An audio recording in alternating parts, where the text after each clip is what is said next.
Mirëmëngjes dhe mirë se vini në Breaking. Unë jam Fiori Darda dhe do të jemi bashkë për 3 orësh për të përcjellë të gjitha lajmet dhe zhvillimet e ditës nga vendi, rajoni dhe bota. Për fat të keq do ta nisim këtë transmetim me një lajm të trisht që na vjen nga Vlora. Është ekzekutuar një 58 vjeçar mëngjesin e sotëm në Vlorë. Por për të tjera detaje ne do të diskutojmë në këto momente me gazetarin Besmir Pula, gjithashtu bashkë me ne do t'jetë edhe avokati i njohur Edmond Petraj. Përshëndetje, mirë se vini në Breaking. Është tronditur Vlora, qytetin e sotëm, Besmir. Është ekzekutuar me armë zjarri në hyrje të banesës së tij një 58 vjeçar. Çfarë dihet deri tani? Në fakt e diela nisi me këtë vrasje në Vlorë, ku një 58 vjeçar, identifikuar tashmë nga policia si Renato Hoxha, është ekzekutuar me disa plumba pranë banesës së tij. Të paktën, siç raporton edhe zyrtarisht policia, ngjarja ka ndodhur rreth orës 6 të mëngjesit në lagjin e njohur Hajro Çakëri, në një rrugë në afërsi të banesës së tij dhe shumë pranë edhe vendit ku ai ishte i punësuar në fakt edhe si roje në një kompleks apo në një pallat i cili ishte në ndërtim e sipër. Të paktën deri tani në këto momente nga ndodhja e kësaj vrasje dhe deri tani ende nuk kemi një pistë zyrtare nga policia se ku po hetohet. Rezulton se nuk ka qenë person me precedent të mëparshëm penal, por megjithatë grupi hetimor po heton të gjitha ndoshta konfliktet e mundshme që mund të ketë pasur debatet e fundit, ndërkohë që aktualisht që ne po flasim, po procedohet duke marrë kamerat e sigurisë, një procedurë standarde që kryhet, paktën vendi sipas burimeve ka kamera sigurie që ndoshta mund ndihmoj grupin hetimor për të identifikuar fillimisht autorin apo autorët e mundshëm të kësaj ngjarje. Gjithashtu po merren edhe deklarimet dhe deponimet e familjarëve të tij nëse 58 vjeçari kishte apo jo le të themi konflikte të mundshme ditët e fundit apo kohët e fundit dhe nëse kishte shfaqur ose jo le të themi shqetësime. Të paktën nga ajo se çfarë mësojmë përmes burimeve nga policia e Vlorës, është goditur dhe me 3 plumba të paktën, 2 prej tyre dyshohet që kanë qenë fatal pasi kanë qenë në pjesën e kokës, ndërsa një tjetër ka qenë në pjesë tjetër të trupit. Dhe më pas autorët pasi kanë bërë të gjithë krimin, pasi kanë lënë të vdekur 58 vjeçarin, janë siguruar që ai ka humbur jetën dhe më pas janë larguar në disa rrugica aty pranë që dyshohet që edhe kanë humbur gjurmët deri tani nga policia. Ngjarja ka ndodhur rreth orës 6 të mëngjesit, tashmë ka kaluar ora 10. Janë gjetur prova në vend ngjarje ose siç ndodh automjeti që është përdorur? Deri tani ende nuk kemi le të themi prova të automjet të djegur, motomjet të djegur apo siç ndodh zakonisht në atentate të mirë organizuara, nuk përjashtohet mundësia që ndoshta në orën e vijim policia të gjejë dhe automjet të autorëve që mund të kenë qenë të vjedhur dhe më pas të djegur pas kryerjes së krimit, por deri tani në këto momente nuk raportohet diçka e tillë, pavarësisht se kanë kaluar 4 orë nga kryerja e këtij krimi. Në fakt duhet jemi të kujdesshëm sepse referohet nga policia që në orën 6 të mëngjesit është gjetur pa shenja jete. Nuk përjashtohet mundësia që ndoshta krimi mund të jetë kryer edhe pak më përpara kësaj ore, por sigurisht pak në ajo çfarë është alarmin e ka dhënë bashkëtuesja. Alarmin e ka dhënë bashkëtuesja, të paktën nga informacione nga burime policore, ai ishte babai 2 fëmijëve, i divorcuar nga lidhja e parë ose martesa e parë që kishte dhe jetonte dhe bashkëjetonte me zonjën tjetër e cila ishte një herësh edhe bashkëtuesja e tij. Ajo ka qenë personi kontaktit i cili ka lajmëruar policinë dhe më pas ka nisur të gjitha procedurat dhe shpresojmë që të zbardhet fillimisht si ngjarje, të zbardhet motivi sepse ka ndodhur ky krim dhe më pas edhe identifikimi dhe arrestimi i autorit apo autorëve të mundshëm të kësaj ngjarje. Doja të pyesja pak avokatin. Avokat, kanë qenë pikërisht britmat e bashkëtueses viktimës që kanë vënë alarmin dhe kanë zgjuar qytetin e Vlorës mëngjesin e sotëm. Është rikthyer krimi. Ne do të diskutojmë pas pak edhe për pistat e mundshme në lidhje me 2 atentate të ndodhura vetëm pak ditë më parë, por duket se tashmë në kohë fushate, me sa duket është shpërqendruar vëmendja dhe krimi organizuar po përfiton. Jo, duke qenë një situatë kritike, duke qenë se strukturat legislatuese të ruajtjes së qetësisë publike janë të përqendruara me fushatën, Por përsëri, kjo nuk do të thotë që ato nuk kanë në krye të detyrës, pra nuk mund të thuhet se ato nuk kanë në krye të detyrës. Dhe personazhet ndoshta ka rënë vigjilenca. Shiko, është një orar i pazakont e para, ora 6 e mëngjesit, siç mendohet, ashtu siç tha Biri, dhe duhet të jetë qelluar ndoshta me ndonjë silencator, edhe kjo ndoshta mund të qëndrojë edhe kjo si version, dhe pastaj alarmi që është dhënë çik më vonë është pjesë tjetër. Ndërkohë që duke qenë se nuk ka pasur dhe zhurmë, me këtë të dëgjuara të shtënës në vendngjarje, atëherë mendohet që kemi të bëjmë në një goditje në një armë silencator. Por dhe largimi i tyre ka bërë që ata deri tani mos kenë ndonjë makinë apo në një motor apo në një mjet identifikues të cilët transportues nuk është gjendur akoma, mendohet që ata do ta kenë kryer në këmbë dhe diku në provincë mund të kenë me ndonjë mjet tjetër, duke marrë masa që kjo situatë nuk do të merret vesh. Pra, kjo është një situatë e cila do të kërkojë pak kohë, sepse duhet të qenë mirë organizuar si ngjarje.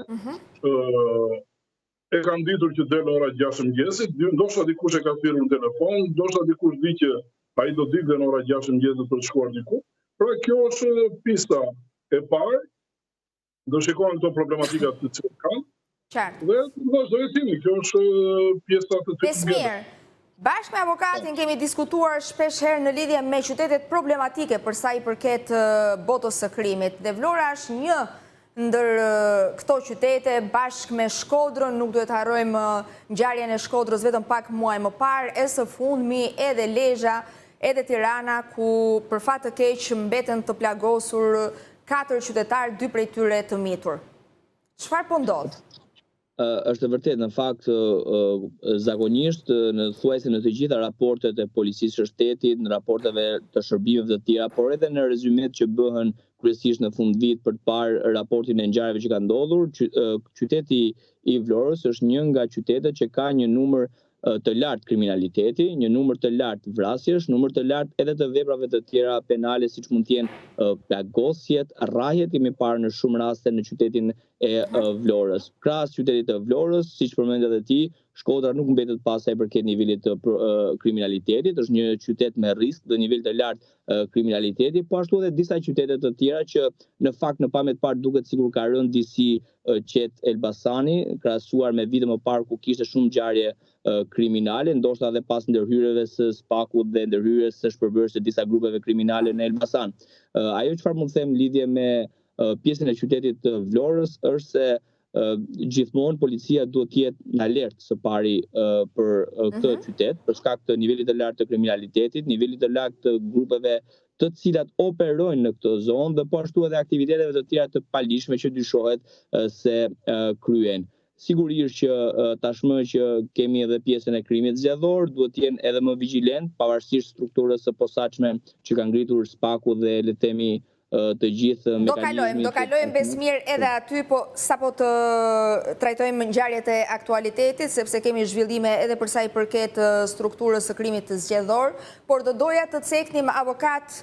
Ne kemi diskutuar menjëherë pas ngjarjes së rënd 2 atentate brenda 60 minutash, një në Lezhë ku si pasojë mbeti i pajet Gjovalim Prendi, dhe nga ana tjetër, vetëm pak minuta më pas, një tjetër atentat me 4 plagosur, 2 prej të cilëve të mitur. Shikom, ajo është një ngjarje të saktë e cila do të kërkojë sqarim ndoshta në disa pista, pasi ajo për të cilën dim deri tani, mendoj që nuk ka ndonjë lloj interesi të zbardet ose jo të zbardet në këtë pikë dhe të dilja që është interes të strukturave linfofuse ta vazhdoj hetimin që ka qenë shënjesër gruaja e atij personi.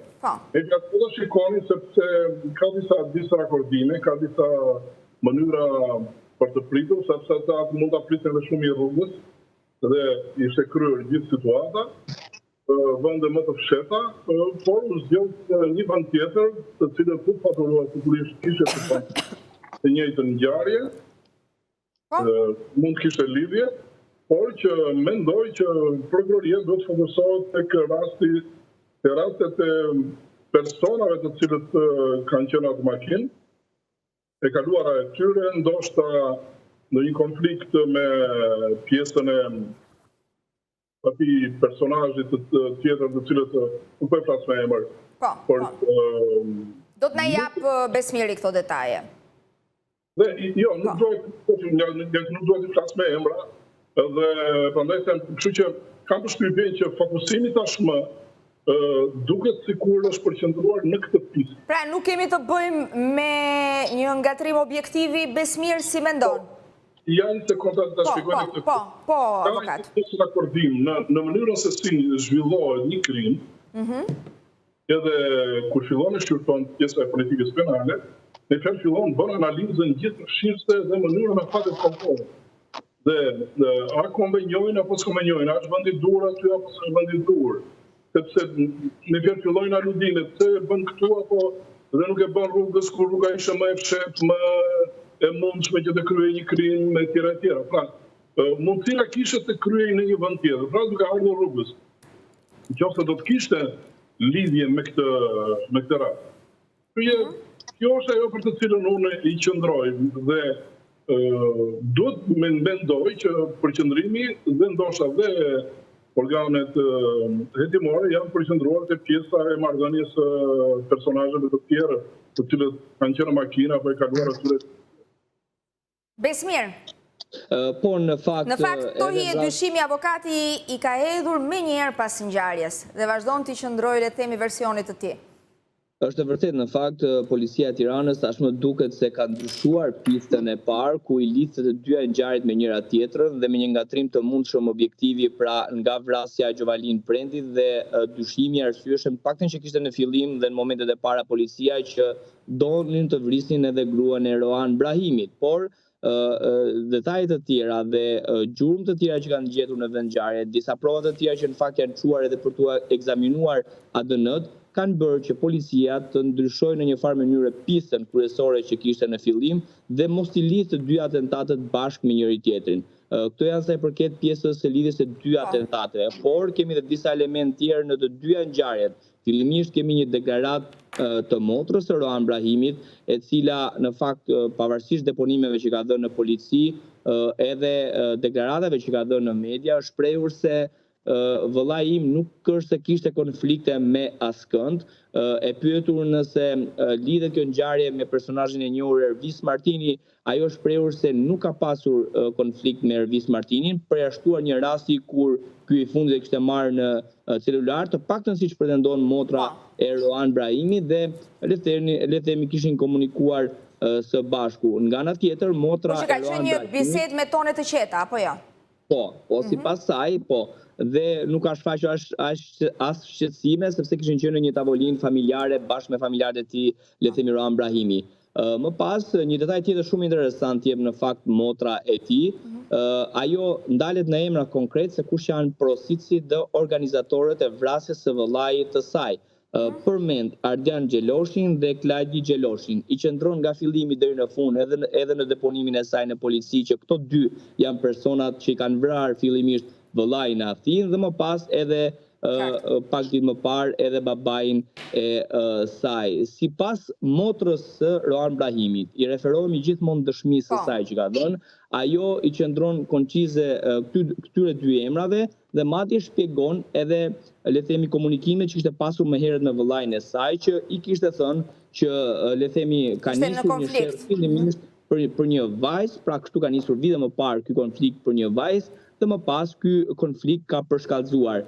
Roan Brahimi në fakt nuk është i pari që vritet, sepse fillimisht janë vrarë dy kushërinë të Roan Brahimit, më herët, pra për të njëjtin konflikt që janë përfshirë le të themi grupi i Roan Brahimit dhe siç pretendon gjithmonë motra, për që të jemi edhe korrekt, dhe fillimisht janë vrarë dy kushërinët e tij dhe më pas pra Taulant Prendi dhe Klodian Dresa rreth 10 vite më parë, në 9 maj dhe në 9 maj më vonë u vra edhe Roan Brahimi në Athinë dhe së fundmi edhe babai i tij Gjovalin Prendi. Sigurisht që kjo është dëshmi e një familjari, mendoj që dhe familjari dhe dëshmitë një pjesë të mirë të rasteve kanë shërbyer për të zbardhur ngjarje. Ka pasur raste të tjera që për fat keq dëshmitë nuk është se kanë shërbyer për të zbardhur ngjarje, madje mund të kenë titërsuar dhe objektivin. Motra e tij e pyetur nëse këto dy atentate kanë ose jo lidhje me njëri tjetrën, pra plagosja 4 fish Tiranë dhe vrasja Gjovalin Prendit në Llan të Lezhës. Ajo është përgjigjur se nuk kanë lidhje me njëri tjetrën. Pra i qëndron versionit të parë që i është vrarë nga këto dy emra që ajo përmend. Sigurisht që hetimet e policisë dhe tashmë prokurorisë në fakt kanë vijojnë dhe për zbardhjen e ngjarjes, zbardhjen e motivit dhe gjetjen e autorëve. Dhe do të ndryshojmë temën e diskutimit për të kaluar tek zgjedhjet e 11 maj, ditën e dieshme SPAK dhe BKH kanë zbarkuar në Elbasan.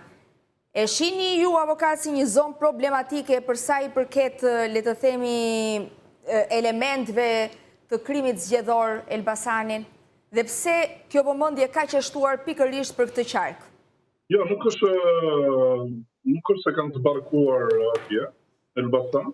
Me sa di unë, ata kanë pothuaj gjithë javën që grupet e punës të cilët janë taktuar nga Byroja e Hetimit Kombëtar të strukturës posaçme në bashkëpunim me prokurorinë e rrethteve dhe policinë e shtetit, grupet e punës të taktuara përqendrohen në zonat e caktuara, në qarket e caktuara, në ato vende të cilët janë është marrë parasysh dhe është bërë pjesa e asaj për të cilën ka filluar kjo marrëdhënie e organeve ligjzbatuese për të hetuar dhe për të vëzhguar zgjedhjet. Pra kjo është një pjesë e asaj të cilës ata kanë shkuar dhe janë instaluar tashmë. Jo se ka një aksion të veçantë, le të themi, një vëmendje të shtuar. Do të kishim aksion të veçantë, do të kishim dëgjuar dhe denoncimin për katës. Qartë. Aty do të kishin por shikoj, kjo situatë duhet patur njerë me duhet patur shumë kujdes, sidomos në këto organe, se mund të marrin dhe denoncime të rreme, mund të marrin edhe për të trazuar situatën e ndonjë kandidati të mundshëm i cili ka mbështetje, mund të goditet qëllimisht për të humbur ekuilibrin e qetësisë për të vazhdimin e fushatës për të kandidatit. Por ndoshta ky përqendrim në Elbasan mund të ketë lidhje edhe me ngjarjen e rëndë që ndodhi në 2021. Ndaj them, është një qark problematik referuar çfarë ka ndodhur në zgjedhjet e mëparshme. Unë e kuptoj këtë Fiori, por që në përgjithësi të gjitha qarqet kanë pothuaj të njëjtin intensitet për sa i përket asaj për të cilën kanë shkuar organet ligjzbatuese dhe janë instaluar. Ato sepse këtë monitorimin më fal, edhe këtë pjesë në vëzhgimit nuk e ka vetëm struktura posaçme, por është bashkëpunim me prokurorinë e përgjithshme, e cila drejton këtë moratorium të fushatës zgjedhore, për krimin zgjedhor, dhe struktura posaçme është një nga strukturat që i është bashkuar kësaj strukture vëzhguese. Pra është një operacion i përbashkët dhe një bashkëpunimi përbashkët që drejton prokuroria e përgjithshme, jo struktura posaçme. Struktura posaçme në këto momente kur përqendrohen këto lloj struktura, merr pjesën të cilën ajo e ka subjektin. Dhe ka elemente të tjera që kanë edhe prokuroritë e rrethteve. Pra kjo është ajo marrëdhënia për të cilën ndodh. Pastaj neve nuk është se nuk ka pasur pretendime për Shkodrën, për Vlorën, për Fierin, për Sarandën, kudo ka pasur problematika, por këtë radhë duket më e qetë situata, nuk është se kemi në një lloj agravimi deri tani me situatën, shikojmë se si do vemi në ditën në vazhdim, por që deri tani situata zgjedhore nuk është se ka ndonjë prurje, ka disa indicie nga disa persona që kanë dëgjuar, të cilat nuk është se ngren ndonjë pesh, por ato denoncime i mbledh Komisioni Qendror i Zgjedhjeve. Pra autoriteti dhe qeveria në këtë kohë me zgjedhjet është Komisioni Qendror i Zgjedhjeve dhe ajo vendon. Dhe struktura ligjzbatuese komunikojnë me Komisionin Qendror i Zgjedhjeve. Do doja të pyesja pak Besmirin, nisur nga aktiviteti i strukturës për krimin zgjedhor, e cila le të themi është në terren, të gjithë agjendat e BKH-s janë në krye të detyrës, por nga ana tjetër, duke qenë se dhe shumë subjekte politike kanë bërë denoncime, nuk e dim nëse i kanë depozituar në SPAK apo jo, po të paktën publikisht në media denoncime, le të themi, për anomalit të ndryshme. A parashikohet që mund të ketë edhe arrestime përpara zgjedhjeve të 11 majit, flas për kandidat, por gjithashtu duke qenë se dhe shumë dosje janë drejt përfundimit të hetimit, a do të veprojë SPAK përpara zgjedhjeve? Në fakt, Fjori për të nisur nga e fundit, a do të veproj SPAK përpara zgjedhjeve, sigurisht që SPAK nuk është se zgjedh të veproj para apo pas zgjedhjeve. Në momentin që hetimi i SPAK është, le të themi, përfunduar, kanë provat mjaftueshme ligjore, ata kryen veprimet konkrete, ekzekutojnë dhe masat e sigurisë, që një pjesë të mirë të rasteve kemi parë që janë masa arrest në burg. Por për të ndalur edhe tek pjesa e kontrolleve të djeshme të Byros Kombëtare të Hetimit, është e vërtetë që ditën e djeshme është vënë re prania e hetuesve të Byros Kombëtare të Hetimit dhe përfaqësuesve të SPAK, por edhe drejtues të tjerë të prokurorisë, drejtuesi i prokurorisë Elbasanit, si dhe drejtori i policisë Elbasanit të njëjtit qytet kanë qenë në takime të përbashkëta, është vënë re prania e tyre fillimisht në qytetin e Elbasanit dhe më pas edhe në qytetin e Librazhit. Prania e SPAK në Elbasan nuk është se bie në sy ndryshe nga qytetet e tjera, sepse prania e hetuesve të Byros Kombëtare të Hetimit është në 12 qarqet e Shqipërisë, ashtu dhe siç është thënë nga struktura e posaçme, sepse është një element shumë i rëndësishëm Fjori. Vetë struktura e posaçme është shprehur zyrtarisht që në, le të themi, pjesa e aktivitetit të saj është edhe tek parandalimi i krimeve zgjedhore, se nëse nuk kemi një parandalim të krimeve zgjedhore dhe rezultati më pas nuk është se ka shumë vlerë. Mund shkojnë disa persona në pranga më pas, por që nëse nuk parandalohet krimet zgjedhore, ndryshon edhe rezultati i zgjedhjeve. Ndaj dhe SPAK është përqendruar fillimisht tek pjesa e parandalimit dhe më pas nëse do të kenë kushte flagrance për persona të saktuar, të cilët tentojnë të bëjnë shitje blerje e votash, të bëjnë keqpërdorimin e burimeve shtetërore, keqpërdorimin e administratës. Pra SPAK po jeton në shumë dimensione. Vepra kryesore që SPAK do të hetoj sigurisht në këto zgjedhje është korrupsioni aktiv dhe pasiv, madje edhe në disa njoftime për shtyp që ka pasjell vazhdimisht prokuroria e posaçme, jepën në fund edhe dënimet nga 1 deri në 5 vite për secilën nga këto dy vepra. Por pavarësisht korrupsionit aktiv dhe pasiv në zgjedhje që është vepra kryesore që është përqendruar SPAK, ka dhe një listë tjetër të veprave penale që vetë SPAK lajmëron që këto përbëjnë një vepër penal, duke nisur nga pengimi i subjekteve zgjedhore, falsifikimi i materialit zgjedhor, dëmtimet me dashje të materialit zgjedhor, shkelja fshehësisë së votimit, votimi më shumë se një herë dhe më pas kanosja, dhunimi i pjesëmarrësve në zgjedhje, pengimi i zgjedhësit, braktisja e detyrës nga anëtarët e komisionit të zgjedhjeve. Pra janë një mori veprash penale që struktura e posaçme SPAK bashkë me Byron Kombëtare të Hetimit po mundohen që të kenë një lloj parandalimi, të mbajnë në vëzhgim, le të themi, sepse kuptohet që blerja e votës nuk ndodh ditën që bëhen zgjedhjet, por ndodh në këtë. Është pikërisht ky moment kaq i nxehtë. Po, do doja të pyesja, fjalën e fundit ja lija avokatit. Avokat, duke qenë se ju keni kontakt të vazhdueshëm me prokurorinë e posaçme për shkak të çështjeve të ndryshme që po ndiqni, dhe jam e bindur që burimet nuk mungojnë. Priten masa sigurie që ndoshta mund të trondisin opinionin publik përpara zgjedhjeve?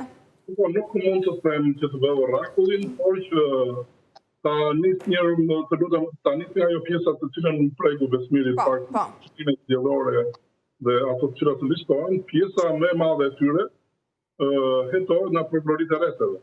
Pra struktura e posaçme ka vetëm atë pjesën e krimit zgjedhor, që është blerja e votës, që është pjesa më e rëndësishme e procesit. Pastaj këto pjesa e kanosjes, falsifikimit apo njoftimi apo tjera, këto janë pjesë e prokurorisë së rrethteve. Kjo i hetojnë prokuroritë e rrethteve. Tani, të dalim te pjesa për të cilën ju thash. Shikoj, nuk ka ndalim për sa i përket pjesës afateve kohore të cilët është i do. Por ta marrë të pandehur këto, struktura posaçme në qoftë se mbaron hetimet e thret pandehur dhe kaq. Për masa sigurie, nëse ajo e shikon që duhet të vendosi për ndonjë subjekt të veçantë, por kjo zakonisht ndodh për dosjet të cilat janë në fillim të hetimit, përgjithësi që vendoset masa e sigurisë. Që mos të dëmtohen provat. Masa e kërkuar dhe masa që pajtohet është më shumë se 5 vjet, dhe ka një lloj dyshimi të arsyeshëm konkret apo personi prish provat e tjera të tjera. Dhe kjo shikohet në aspektin që mund të marrë masa të heqjes së lirisë në një person. Pra, mund të kemi një kërkesë për masë sigurie. Ndërsa pjesa tjetër e përfundimit të hetimit, dosjet do të vazhdojnë normalisht, mendoj, dhe nuk do të kemi ndoshta dhe do arresim të bujshëm.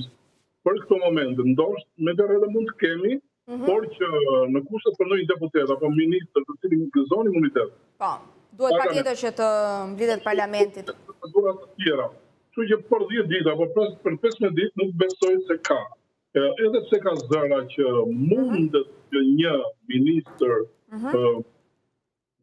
apo ndonjë ish ministër që edhe mund të kalojë në një masë të tillë, por përsëri kjo nuk është se faktuar, nuk është se këto janë vetëm pjesë të asaj përtypjes të cilat mund të thuhet në disa komunikime, por që jo se kemi gjë konkrete apo në një masë konkrete për dikë.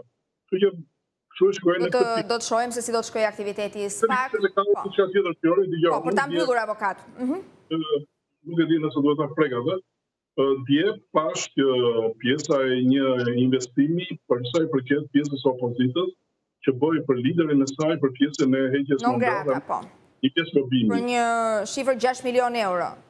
Ka përshtypjen që kjo 6 milion dollar, po. Ka përshtypjen që kjo situatë nuk besoj se do kaloj jashtë vëmendjes për të filluar kryesisht pjesën e procedimit penal të hetimit të kësaj situate, sepse struktura e posaçme ka dhe pjesën e vetë monitoruese, të cilat merren edhe nga rrjetet sociale, nga mediat, merren, filtrohen, konkludohen dhe shqyrtohen, por ato të cilën mendohet që mund të fillojë një hetim penal. Kam përshtypjen, nëse kjo është e vërtetë, ajo letër është e faktuar apo parat janë të drejtuara drejt Shteteve të Bashkuara të Amerikës, në atë formë, kam përshtypjen që procedimi penal fillon dhe mendoj që mund të kalohet edhe kjo si pjesë e krimit zgjedhor që në kohë të caktuara bëhen investime, lobimi për arsye imazhi, në fjalë përqendrimi që ne kemi mbështetjen shkop. Këtu është përqendruar shumë pjesa e opozitës që na mbron Amerika e tjerë. Unë garantoj që në kushtet që jemi, Amerika ka zgjedhur partnerin e vet dhe 4 vjet. Këtë të garantoj, sepse Amerika luan me partnerin më të besueshëm dhe me cilin ka të mundet të komunikojë. Në kushtet që sot që jemi, që opozitës nuk i shkon një emisar, një ambasador në atë godinë, në fjalë, situata nuk është në atë trumbetim të jashtëzakonshëm. Gjithsesi mbetet për tu parë se si do veprojë prokuroria e posaçme. Unë ju falenderoj shumë për lidhjen dhe për të gjitha informacionet dhe opinionet që ndat me ne. Ju uroj një të diel sa më të qetë. Do të kalojmë publicitet, rikthehemi vetëm pas pak në Breaking.